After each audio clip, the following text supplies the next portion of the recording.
just like getting the ball in the back of the net, scoring, as I'm a striker, so I am the one up top scoring. Yeah, that's my favourite part of it.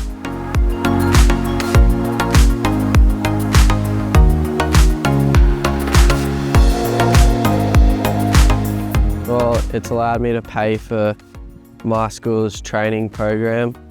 It's allowed me to pay for extra training sessions, help for my team's payments, and it's all benefited me of training to become a better player and striker.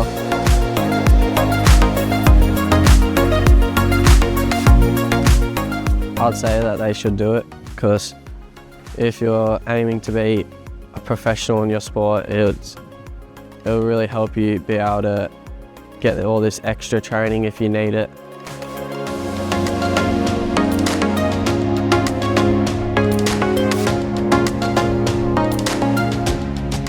Yeah, just focusing on training with my team and trying to win the comp next year.